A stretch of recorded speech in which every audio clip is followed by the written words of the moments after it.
আজকে ভিডিওটা শুরু করলাম এয়ারপোর্ট থেকে। আপনাদের ভাইয়াকে বিদায় জানাতে এয়ারপোর্ট গিয়েছিলাম, তো সেই ভিডিওটুকু আপনাদের মাঝে নিয়ে আসলাম। তো যাই হোক, আপনারা সবাই কেমন আছেন? আশা করি সবাই অনেক ভালো আছেন। আলহামদুলিল্লাহ আমরাও সবাই ভালো আছি। তো এখানে যাবার জন্য সব কিছু প্রস্তুতি করছিল।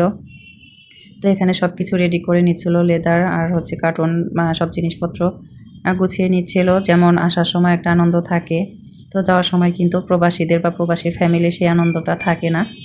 তো যাই হোক, সবাই মিলে দুপুরের খাবার খাচ্ছিলাম। এখানে আমার বড় ভাসুর আর আমার হাজবেন্ড বসে খাচ্ছিল। তো ডাইনিংয়ে জায়গা হবে না, সবাই একসাথে খাচ্ছিলাম এর জন্য।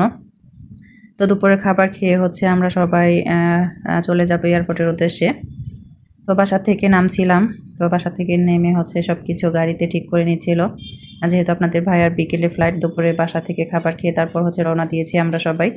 তো আমরা যাবার কথা ছিল না, আমার ছোট ছেলের বায়নার কারণে যেতে হয়েছে। তো আমার ছোট ছেলে হচ্ছে বায়না ধরেছে, তোমাকে যেতে দিব না আমাকে যদি না নিয়ে যাও। তো যাই হোক, রাস্তায় যাচ্ছিলাম আর একটু ভিডিও করে নিলাম। দেখতে দেখতে হচ্ছে পৌঁছে গেলাম এয়ারপোর্টের কাছে। তো এয়ারপোর্টের কাছে আসলে আসলে অটোমেটিক কান্না চলে আসে যখন নাকি বিদায় দিতে আসি। তো আমার বিয়ের পরে ফার্স্ট হচ্ছে আমি এয়ারপোর্টে বিদায় দিতে আসলাম, এর আগে কখনো আসিনি। তো ছোট ছেলের বায়নার কারণে আসতে হলো।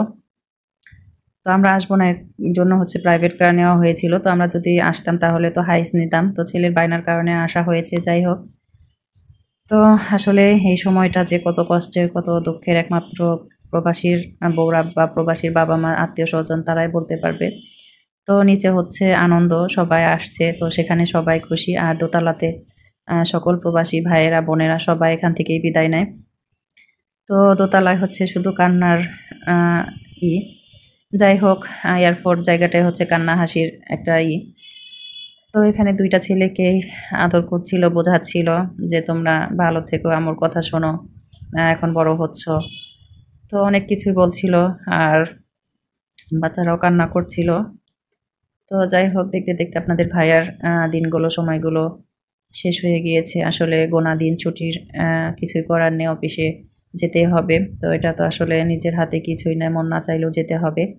তো এখানে সব কিছু র্যাপিং করে নিচ্ছিল, আপনার কার্টুনটা র্যাপিং করে নিয়ে সব কিছু চেকিং টেকিং করে তারপর হচ্ছে আপনাদের ভাই ভিতরে চলে যাবে। তো ভিতরে চলে যাওয়ার পর তো আর ভিতরে যাওয়া যায় না, তো আমরা বাইরে থেকে যতটুকু দেখা গিয়েছে ওই পর্যন্ত ছিলাম। আর আমার দুইটা ছেলে অনেক কান্না করছিল। আসলে আমিও যাইনি কখনো, আর আমার ছেলেরাও কখনো বিদায় দিতে যায়নি। আমার বড় ছেলে একবার হয়তো গিয়েছিল তো ওর কাকাদের সাথে, তো এখন তো ওর কাকারা আর যায় না। তো আমার ভাসুররা আগে গিয়েছে। তো এখন সবারই ব্যস্ততা, সবারই ঝামেলার কারণে আসলে কেউ যেতে পারে না। তো আমরাও কেউ যাওয়ার ইচ্ছা ছিল না আমাদেরও। তো ছোট ছেলে বায়নার কারণে যাওয়া হয়েছে। তো আসলে এই মুহূর্তটা অনেক কষ্টের, অনেক বেদনার। তো আপনারা যারা যারা প্রবাসী বউ আছেন অবশ্যই কমেন্ট করে জানাবেন। তো যাই হোক, আপনার ভাইয়া চলে যাবে। তো আলহামদুলিল্লাহ সুস্থ মতোই গিয়ে পৌঁছিয়েছে, তারপর ফোন দিয়েছিল। আলহামদুলিল্লাহ, আপনারা সবাই দোয়া করবেন আপনার ভাইয়ের জন্য, আল্লাহ যেন সুস্থ রাখে, ভালো রাখে। তো আজকের ভিডিওটা আর বেশি লং করব না, সবাই ভালো থাকবেন, সুস্থ থাকবেন, আল্লাহ হাফেজ।